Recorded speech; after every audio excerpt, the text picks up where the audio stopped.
Hello, today we will be talking about the exciting world of tax records. Well, maybe not exciting, but very useful records. Tax lists are often overlooked as good genealogy records, partially because they can be really obnoxious to try to track down for the time and the county that you're looking for, and partially because it usually looks like tax collectors were hired on the basis of their poor handwriting. The good news about tax lists is that governments are really excited to start taxing citizens as quickly as humanly possible. So not only do you often have annual tax rolls, but seeing the things your ancestors' households were taxed on can give you a pretty good idea of their level of wealth and property. If, like my ancestors, very few were actual property owners, you're in luck. There were other things taxed, like poll taxes, which means more ways to link a particular person to a particular place in time. For a good overall introduction to a lot of general genealogy topics, I highly recommend the Family Search Wiki. You can Google it or go to familysearch.org/wiki and get a wealth of information, and it's free. Let's see here. Let's look up Kentucky. Here's Kentucky taxation.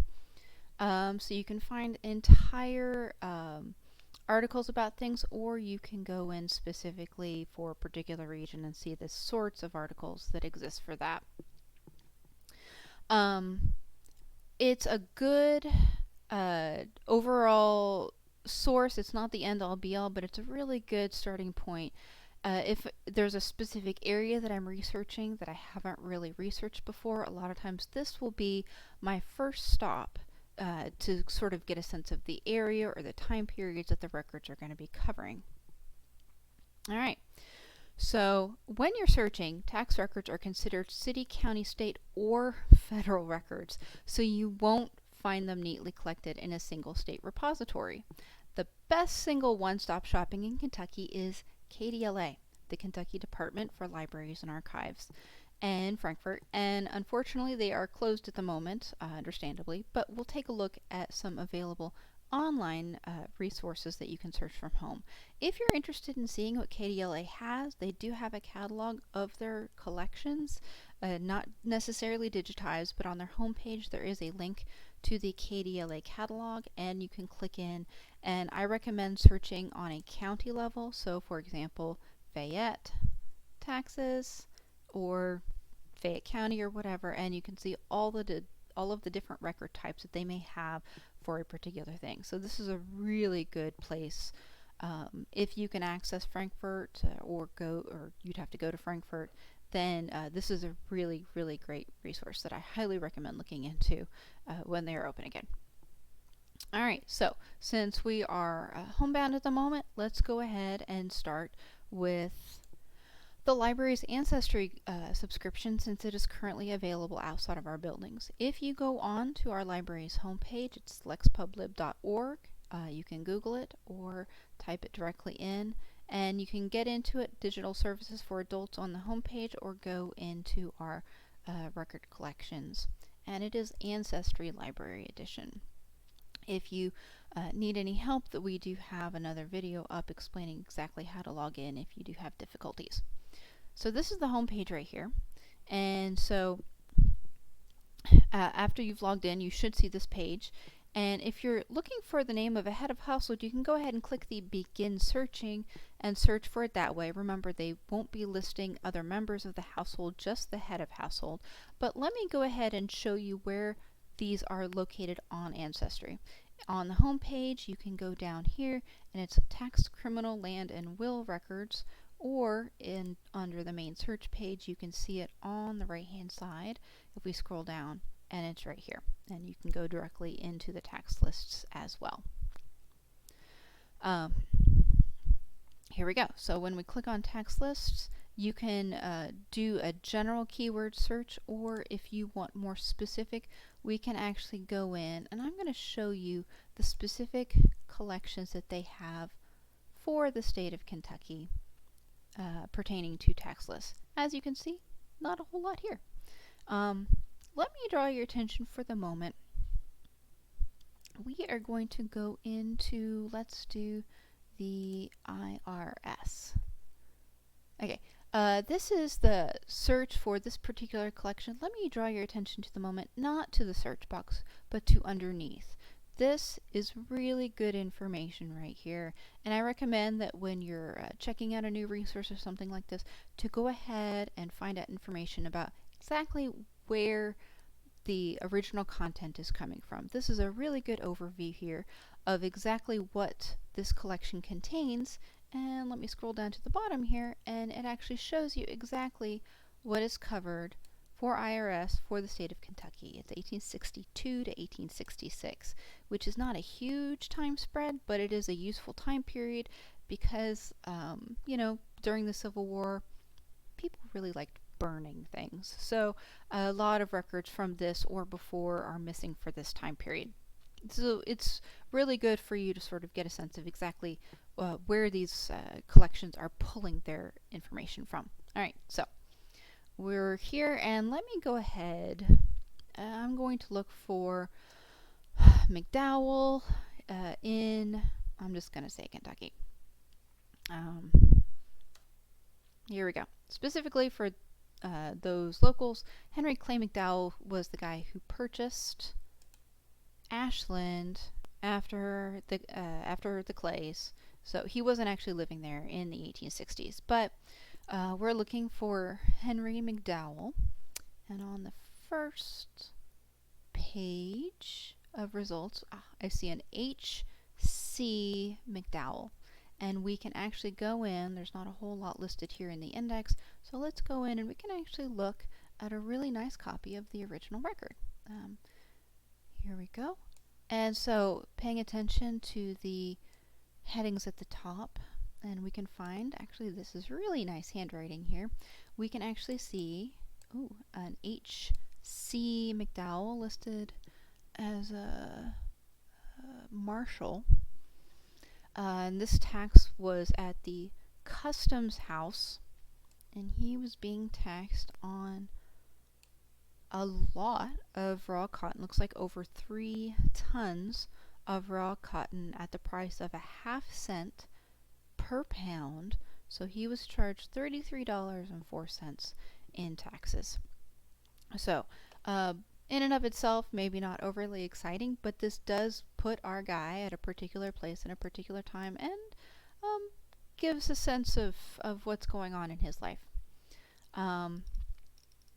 So, backing up to one of the other record collections for specifically Kentucky. Here we go.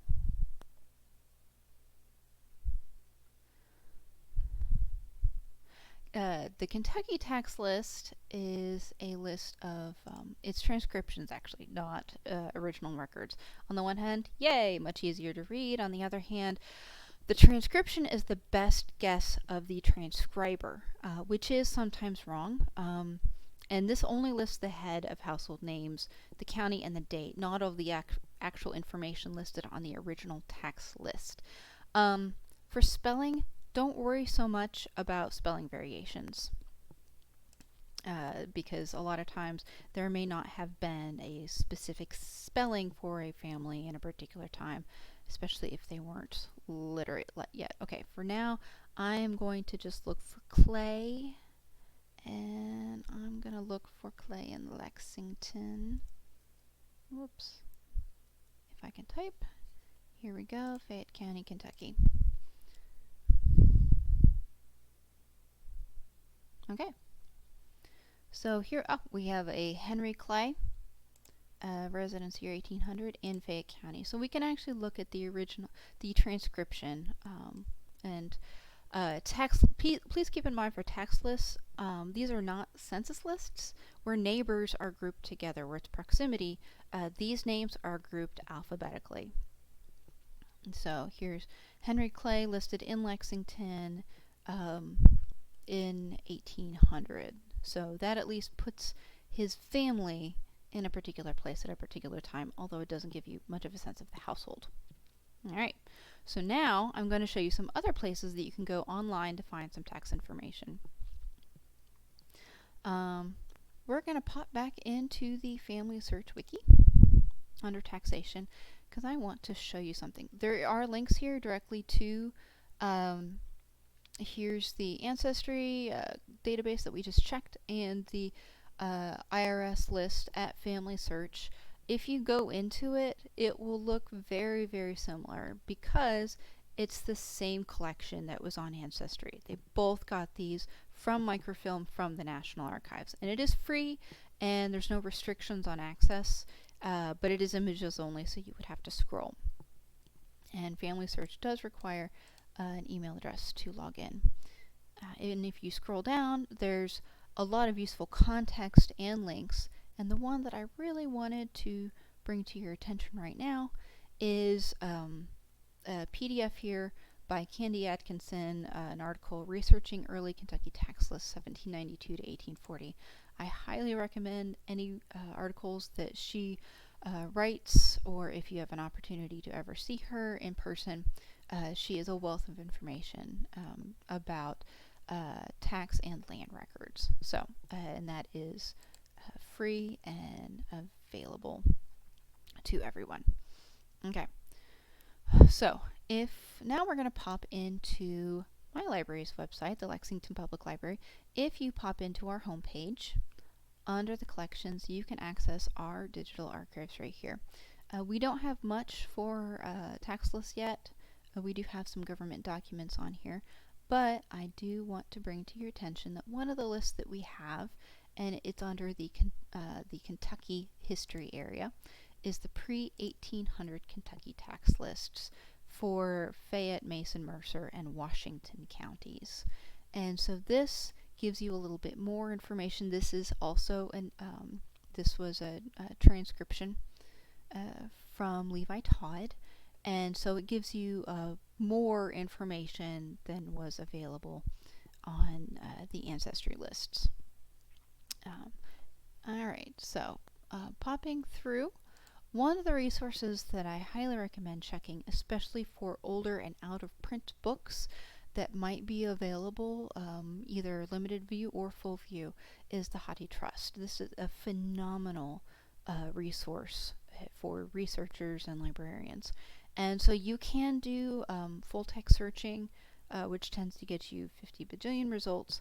For the moment, I just want to show you a particular resource that is particularly useful to this, and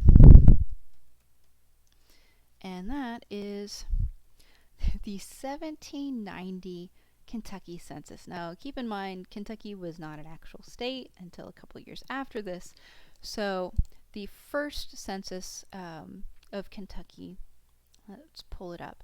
It is available here, full view. It is public domain, so we can scroll through the whole thing if we want, and it's actually a really good copy. And I want to point out something interesting to you that a lot of times, here we go, I'm going to pop over. You can do, if you come up here, there is a text search in here. And I want to point out something interesting about the compilation of this. And keep in mind, this is considered a state census, or sort of lumped in with the state censuses, but it's for Kentucky was actually a state. And it here lists where the compilation comes from, and these are tax lists. The first census of Kentucky was actually a compilation. It was not a door-to-door. It was a compilation of the various tax lists for the counties. And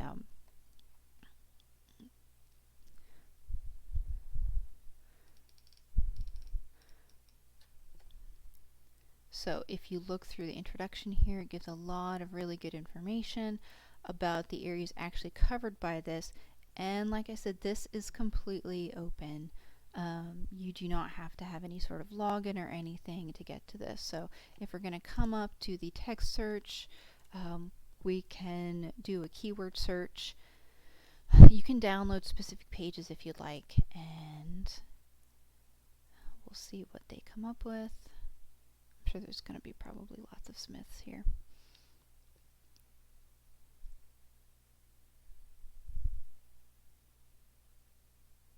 Okay, maybe not.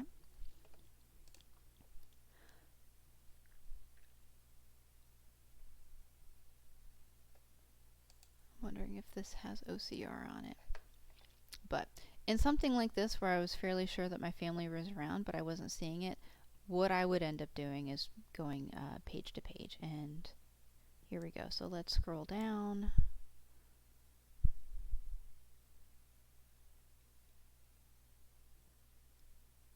It's taking a little longer to load.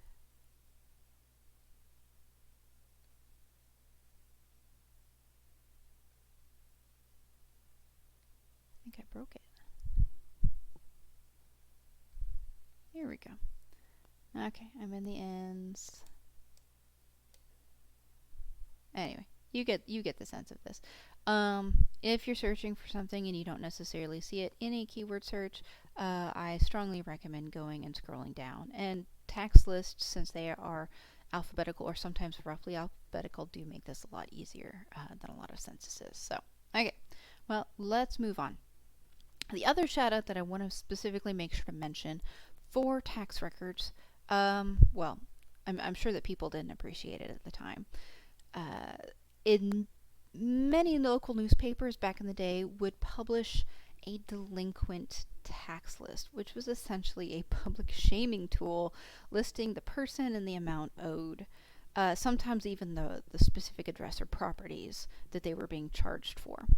I'll be doing a separate section on digitized historic newspapers, but for the moment, let me sort of give you an example of what it is. This is from newspapers.com, and this is one of the local Lexington newspapers. This is the Herald for March 1898. They do tend to appear in March or April in a lot of papers. I have seen them in some papers, like in Louisville, as late as June, but you'll see them under delinquent lists, tax lists, sheriff's sales or sheriff lists, or collector's tax sales, depending on the area and sort of how they handled it. This particular newspaper, if you look here, there's a lot of information. Now, this is these are not people who have already paid their taxes. These are the people who have not paid, so it's sort of not a complete list, but it is a very useful potential source, especially if your ancestors are like mine and maybe did not necessarily pay up on time. So this is another really good place that you may not necessarily think of to look. Okay, so if you're doing this really fast, Chronicling America is a really good site to look for. You can browse or do advanced searches. Again, if you're looking for specific lists, you might try doing the keyword delinquent. I did that actually. If you look here, another really good site for Kentucky newspapers. The Kentucky Digital Newspaper Program is through the University of Kentucky Special Collections libraries. And I went in there, did a basic keyword search. Let me back up one screen for delinquent. And that's what I did. And this particular paper for the Kentucky Mountaineer in Salyersville in Magoffin County for April 26, 1912. I appreciated the juxtaposition here of the top article being about the sinking of the Titanic, and right underneath that is the list of taxpayers that need to pay up and exactly how much they owe. So I hope that this helps you get started thinking about how you might be able to find and use tax lists for your genealogy research. Unfortunately, not all of them or not a lot of them are necessarily digitized at this point, but it's definitely worth checking while we're at home to see if they have and where they might be. So stay tuned for my next webinar, which is using Kentucky's digitized historical newspapers online. And if you have any questions, please feel free to pop over to the library's website. Under the Ask tab right here, you can send us an email or send specific questions to our genealogy and local history request. If it's something that's on our microfilm, we will not be able to fill it as of yet because we don't have access to our collections, but please feel free to contact us and we can hopefully at least steer you in the right direction.